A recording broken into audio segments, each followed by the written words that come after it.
Hello everyone, yes it's Alex and I'm back again for another review, and if you haven't noticed we've had a slight rebrand here. We are now Collection Neo. Collection Neo is a name I've had for a while now. I used to have a website called that with all my pictures on. Been meaning to change the channel for a while now and decided to go ahead with it. I've got some new banners, new logos, so big shout out to my brother from another mother, Wayne, over in Florida. Big thanks to him for making them for me. Now that's out of the way, let's get on to this. This is xmstudios Ultimate Swordsman 1/4 scale, fully sculpted statue. Been waiting a while for this one. I've got lots to go over. I don't think a lot of people in the UK or even in America are going to have this. This is very much a Asian statue, let's say, or very much a Chinese statue, because it's actually based on a Chinese manhwa. Manhwa is basically like Chinese manga. So a bit niche, but interesting. I think it's got a bit of attention because it's XM. And, you know, a lot of people love XM for their Marvel and DC stuff. And people have seen it and said, wow, it looks amazing. Look at that sculpt, look at the pose, look what's going on. I don't know anything about this thing. And I'm kind of in that boat, but not quite. If I'm in that boat, I'm the captain and I am telling people kind of what to do, but I don't really know myself. She's very rare for me. Now, most statues I buy, it's from, you know, video games, from comics, from movies that I love and I watch and I play and I read and I research and I want to know every single bit about it. There's some fantastic sculpts out there at the minute. Bane at the minute is doing really well from Sideshow. People are going nuts. Fantastic sculpt, fantastic concept. Sideshow have done a fantastic job. I couldn't give two tosses about that statue because it's Bane. I don't really care for Bane. But so, you know, whenever I buy a statue, it's because I love the character or something about the character resonates with me and I want to know everything about them. So this is a little tough and a little difficult for me because I don't really know anything about this character. It's more about the genre and the aesthetic of the entire thing, which we'll go over now, and the list is back, and I'll try to do my best to explain why I've bought this statue, why I love this genre, what you can do if you want to get into this genre, and what to buy and what to look for, and I'll kind of go over as much as I can. I kind of want to keep this video under 30 minutes, but if we go over it doesn't matter because I don't think there's going to be a ton of reviews of this in English. But hey, let's go. So yeah, XM announced this a while back, that they got the now the guys who make this in China are called Jade Dynasty Comics, and the series is called in English Oriental Heroes or Dragon Tiger Gate. Now, if you're into kung fu films, you might have heard Dragon Tiger Gate before because it's actually a movie with Donnie Yen in, and this is kind of where my love of this sort of stuff comes from. You know, I watched many a kung fu film growing up. My dad and my uncle would come round, my dad would get a film in, and it was usually a Jackie Chan film, you know, or he'd get something weird and wondrous. And I remember the first film that I saw that was, you know, this ridiculousn's of wire work and flying around, but a little bit more of that because it got magic in it. There's a film called Zoo Warriors with Yoon Bu and Sammo Hung. And if you've never seen Zoo Warriors, I suggest you go and see it, get it. There's a remake which I don't think is as good as the original. We're talking late 70s, 80s for the original. And it's got all this stuff that I remember just falling in love with, you know, the wire work, the flying around, the sword play, controlling swords of the key and all this sort of stuff. And it kind of stemmed from there that, you know, once I got on the internet, it was like I can find out more about this sort of stuff, you know, so instantly, you know, anime and things like that. And then later on I was like, I wonder if there's more to this genre that I like. And there's been tons of films, and the one film that I got which like really kick-started me as I was older was Storm Riders, which is based on one of the biggest martial arts manhwas in China. And from there on, I've just tried to grab as much stuff as I could. And to be honest, there is not a lot of this stuff translated into English. There's been bits here, there, and everywhere. And it's been really, really... I haven't got a huge amount of stuff. But, you know, there is stuff out there if you want to, you know, get a feeling for it. So, you know, movies that are, you know, what I'd put in this wuxia genre, which is another name for it. You know, stuff like Storm Riders, and then they did a sequel called Storm Warriors. Monkey King, I'm sure if you're English, you remember or British, you remember the Monkey Show, you know, with Pigsy and Sandy and all that.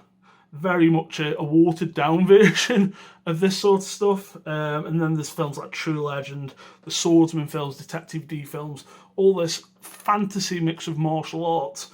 Because in China, they don't really have typical superheroes like we do. You know, there's no capes and, you know, underpants over the shorts and blah, blah, blah. No, basically, all heroes in China are martial artists. And they have a few things in common, that they can do martial arts. They're usually martial arts experts. They can do this ridiculous amount of movement, like running on water, running up walls, literally near enough flying. They use ki to charge internal energies and produce, you know, fireballs and beams and things like that. Very similar to, you know, Japanese animation. And then there's, again, also seen in something like Fist of the North Star, where they can touch acupuncture points and paralyze people, kill people, things like that, which is, again, in Fist of the North Star. And it's this weird aesthetic that it's kind of like anime, but it's a lot more realistic. So this series, which is also, like I say, also known as Oriental Heroes, actually started in the 70s, 1970 to be correct. A lot of this is off Wiki and what I've literally researched and looked at. And it's been running since then and still continues to run now. So think of it as, you know, their Spider-Man, something that started very long ago and continues to be very popular now. And then it's gone, you know, and again, like any US comic book or whatever, it's had huge changes over the years. So what I'm going to do is, I've got a few books here. I'm just going to go through them, show you what I mean, show you the aesthetics and why I love it. It's a very, I was going to say it's an odd thing to get into, but it isn't really, because if you like Kung Fu, and it's like exaggerated Kung Fu, I'm sure plenty of people have seen Kung Fu Hustle, Stephen Chow, which, you know, is kind of this sort of genre, but more comedic, whereas this is more cool, more badass, and more ridiculous. So I've got a book here, Hong Kong Comics, History of Manhwa, which is a fantastic book if you want to pick it up. And on page 115 here, we have a bit of stuff about Oriental Heroes. Oriental Heroes? Yes, Oriental Heroes. So originally called Sangpo. It's Wong Yuk Lung who created Oriental Heroes. I'm just going to read a couple of things out here. Sangpo was Wong's first daily publication. At first, the tabloid-sized newspaper tried to imitate regular papers covering entertainment, health and news, and featuring columns by famous writers such as James Wong, Xia Yung, Tong Mo Lee and Fung Ka. Comics filled only 3.5 pages each day, with Wong's Oriental Heroes appearing in the full colour on the back cover. After a month, Sangpo switched to pure manhwa. So it started in newspaper in 1975.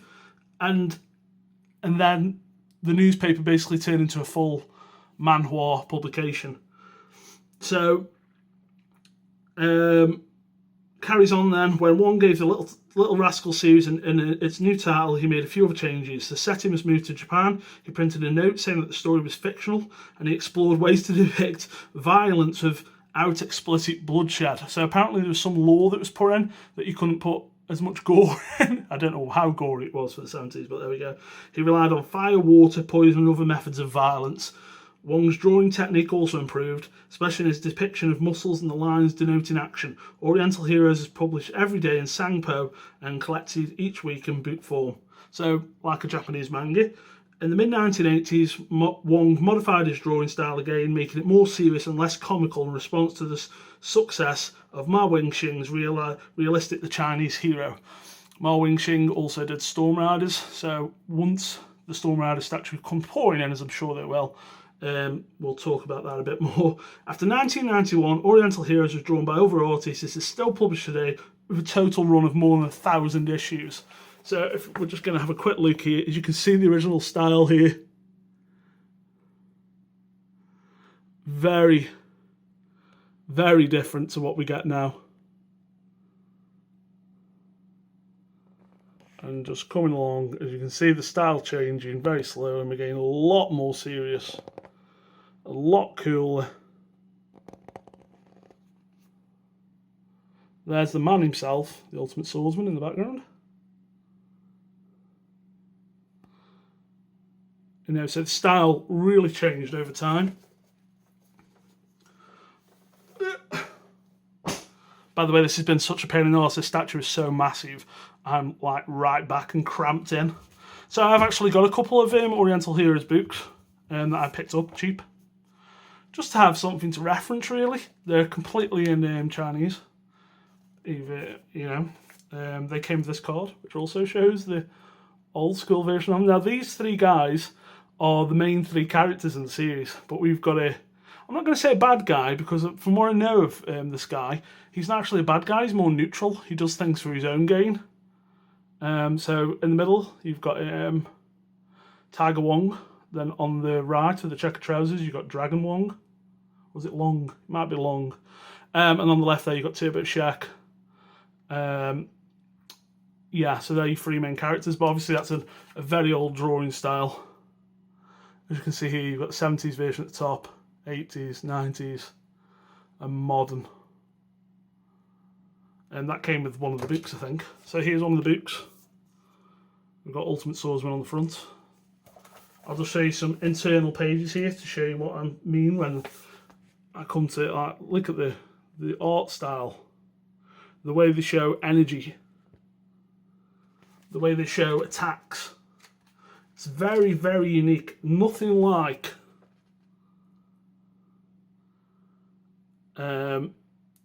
American comics. It's very, very visceral. Very, very cool. And as you can see here, Ultimate Swordsman apparently is one of the like 3 strongest characters in the entire series. There's a couple of guys over at Statue Forum who know what they're talking about, and I've been listening and reading up. You know, it's very, very cool stuff. Now you're thinking, yeah, but Alex, it's all... I actually got another one here, so you can see Tiger there, looking very different. Alex, you're saying, but it's all in a language I don't understand. Well, that's the thing. There's a company called Comics One who no longer exist. I think they're around in like 2001 to around 2009, I think it was. And they actually took some comics, not Oriental Heroes. I think they did a run on Oriental Heroes, but it's the really early stuff. But they took stuff and did a few of them, which I'm going to bring up now. So you got Mega Dragon and Tiger, Future Kung Fu Action. I'm just trying to find it, you know, stuff like this. Super cool stuff. And all the action scenes are done like this, you know, showing off. It's all basically martial arts. You know, and they have these ridiculous techniques. So there you go. Vajra Sattva release. Only one of them survived the Battle of Styles. That's one, and then we've got Weapons of the Gods. Which is also cool. There's a few others as well. Story of the Tau. They did release quite a bit of good stuff. Saint Legend. Here's Storm Riders, which is the one that's probably known most best in the West. But even this, you can see, you know, it's an old comic. You know, 80s style, but still really, really beautiful to look at, and the action's done really, really well and cool. And all the names of the techniques and stuff are really, really stupid and over the top, which it's just, it appeals to me so much. Right, we're now 15 minutes in and I haven't talked about the statue. But there we go, guys. Just wanted to give you a bit of background why I needed to get the statue. And, you know, wanted to support this line because no one else is doing this yet. Apart from xmstudios who've actually got Storm Rider's license. So, but, you know, I wanted to support this line from XM and, you know, give them my money to say, come on, this is going to be a popular line. Let's get it out there. I think it hasn't even sold out yet. There's only 388 of these guys. But like I say, I think it's not exactly a Marvel piece. So hopefully XM can just say, oh, it doesn't matter. And I'd love them at least to do Tiger, Dragon and Turbo. Get those 3 out. That's it. I don't need any more. But I would love them to do that. So onto the statue. Well, I say onto the statue. XM, of course. Gets fantastic print, which I am going to frame. Because the amount of artwork that I can find for these things is so low and so ridiculously hard to find, especially in England. I will frame that one. I was saying last time that I don't really like prints, and this one's okay, it's nice enough, but I do wish prints were in a different pose than the actual statue. I think it looks weird when you've got a picture and then a statue in the same pose. Doesn't work for me. Hey, it works for others. And then we get the XM book, which is so thick. It is a thick book. And there's, you got all the pieces numbered. Usual fantastic XM stuff. The statue assembled, and it shows you style 1. Big double page spread of the character. No English on this whatsoever, so they know their market. And then they show style 2. Which I will kind of go into, but not much. Yeah, super big, thick, well-made book. As usual from XM, quality, packaging, paints, well, mostly on the paints, which we'll go into, is fantastic. So let's try and get into the statue. Now I'm going to go a bit freehand, I think. Shall I go freehand? No, let's keep it like this for a second. Because I want to try and measure him. And I want to try and spin him first. If I can spin him first, I can move him back, and then I can get a little closer. So let's give him a spin. So we've got the normal head on here at the moment with the sword attachment on. So he's throwing the sword rather than riding the sword. You can have it in 2 poses. Let me move this before I destroy it. Which wouldn't be good. Now this base is huge. It's like ridiculous. It's not so much height and it's not width, it's depth. Like from going across like that in that pose, it's huge. I didn't expect it. As usual, I underestimated the size of a statue. I'm just going to come down and tilt a little bit. I'm going to go a little bit freehand so you can see the base. Let's do the elephant in the room while I'm here. The base paints. They're okay. They're good. There's a little bit of paint in there, a little bit of subtleties of paint, but not enough. When this is first shown, it got like a real strong green and purples and blacks, and it was really well shaded and was really just like shiny and pearlescent and really popped. And I do think they've lost that. I don't know why. It's nice, don't get me wrong, you know, XM don't do anything bad, but when you're paying XM prices, and this was 800 quid by the way, I want everything to be, I want to be knocked out. I want darkness levels of being knocked out. And by all rights, the sculpt on this, it should be a complete knockout. At this point, I think it's a fantastic statue. I think it's amazing. But I don't think it's a 9 out of 10. It's a very strong 9 out of 10. It should have been an 11 out of 10. That's my feeling, and I think the paints on the base are where that it just could have been more. Like I say, don't get me wrong, it's really nice. But it just could have been more. And on camera, it actually looks better. It looks better because the camera's picking up all these subtleties here, like these different shades. And under natural light, I mean, I'm not under natural light now, we're under light, what should I say? You know, the natural white light, so, you know, under natural light, you wouldn't get this effect, I don't think. I'm dying to take pictures of it because I think all these colours in this base will come out. It's like here, that looks really dark on camera. And like the blacks of the eyes, but it's not so much there from the naked eye. But the base is fantastic. I mean, it rocks. I mean, I'm going to try and get back as much as I can. The base is ridiculous. The pose, the flow of the entire statue, the hair. I love ridiculous hair sculpts like this. It's just ridiculous. You know, I was expecting, you know, the base to be the part that blew me away. You know, there was the bit that just stunned me, but it isn't. It's totally the swordsman himself. I think his actual real name is Tian Xia. No, it's written down. So it's written in the book. It's Zhan. Oh, what is it? Zhanji Wudi. I think so. I've probably just butchered that. But, you know, yeah, it's something like Sanzhou Wudi. We'll stick to Ultimate Swordsman. Yeah, but the Swordsman is fantastic. The face, which I'm going to get close-ups of in a minute, is outstanding.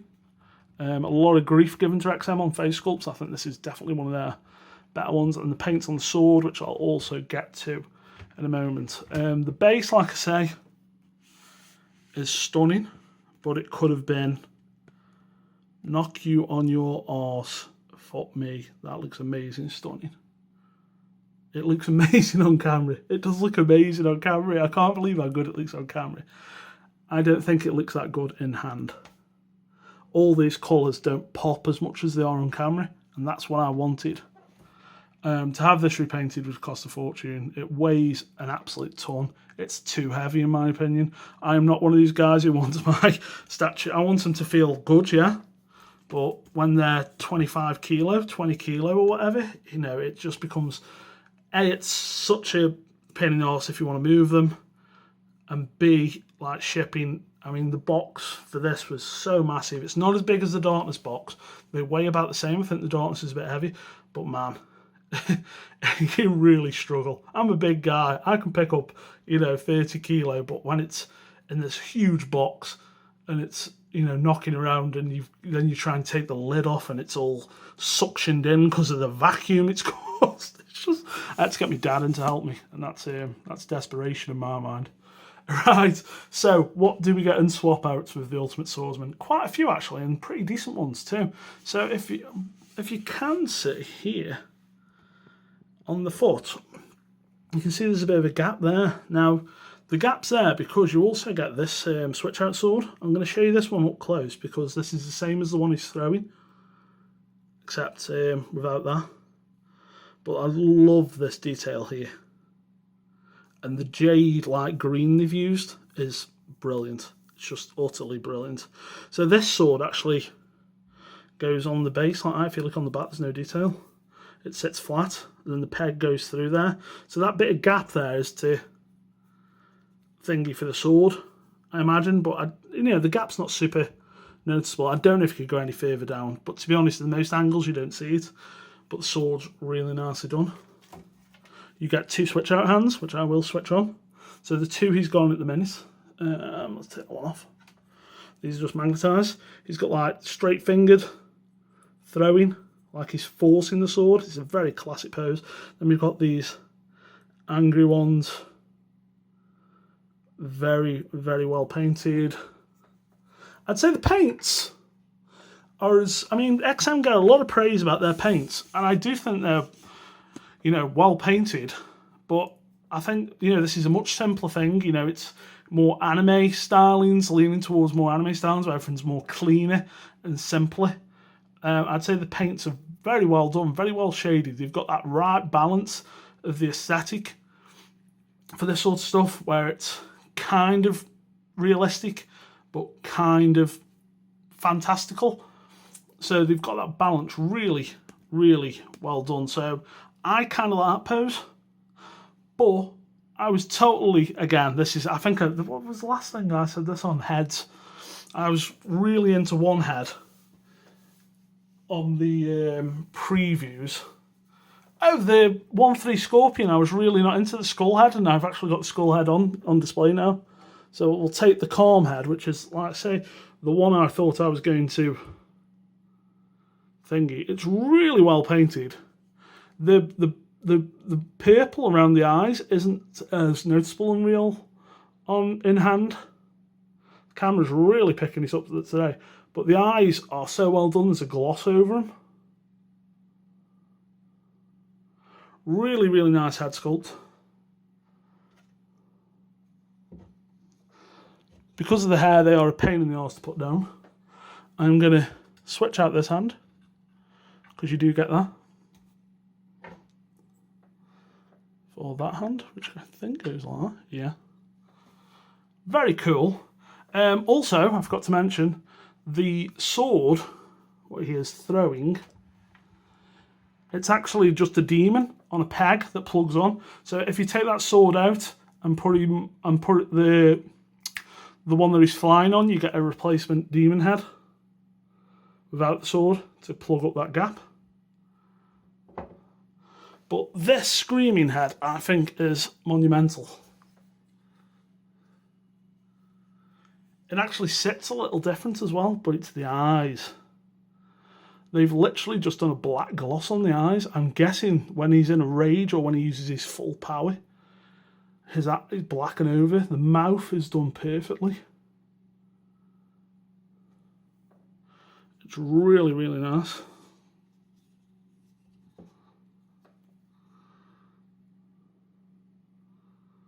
As you see, the moustache has gone up, the eyebrows have gone up, the hair's slightly different, and the head does sit on slightly different. See if I can show you this. You have to be kind of careful when you put the head on. So his hairs sit right on the body. So he's kind of looking forward there. Pretty calm. Now when I put the screaming head on, it kind of tilts. Like he's really looking into that hand and really pushing the sword or the energy, or the bottom of the base, I'm sure, pretty much sure, is his ki or his ji or his gi. Ki, it's his energy, his chi. So it's just like, this is like full on attack mode. So you can literally have him with the sword on the base, with the calm hands, the calm head, and he's literally moving through. And then this is literally him building up that rage and throwing out that sword and any other energy that he's built up. This is so classic Hong Kong films for me, the two fingers. You know, to control swords. There's lots of, what's the film where he does all the, to control the swords with his fingers? I can't remember. Old age, guys. I'm actually 35 this Saturday. Yay! But yeah, you know, it's a magnificent start to the line. It's a huge fucking statue. I just want to see if I've got anything else in my notes. I think I've pretty much covered everything. We'll go over the other bits in the line. I'm going to give him a quick measure, because like I said, I don't imagine a lot of people having this guy, just because it's, you know, it's a lot of money. I think if it's, you know, 300-400 quid and you don't like you don't know the show, or you don't know where the character's from, but you just like the look of it, that's okay. But when it's pushing 800 quid up to £1,000, then, you know, you've got to really like the design for that. He's about 23, 24 for height, and then width about 18, probably 19. I'll give you an inch either way, so 24 by 19. But then I think that skull at the bottom is I'm going to go about there. we're going to come back. You're going to want at least 26 inches, I'd say. Maybe 27. To display them comfortably, you're going to need 27 depth or 27 width. He's a big, big boy. There you go, guys. In all his glory. Sorry about my terrible table. I need to paint it again. It scratches up really well. But yeah, it's a centerpiece. It's, you know, this is my second XM piece that is a definite keeper. You know, I had Mysterio, but no, it wasn't for me. But this is one that I've been waiting for and I've been craving, and this and the Darkness are just two spectacular pieces.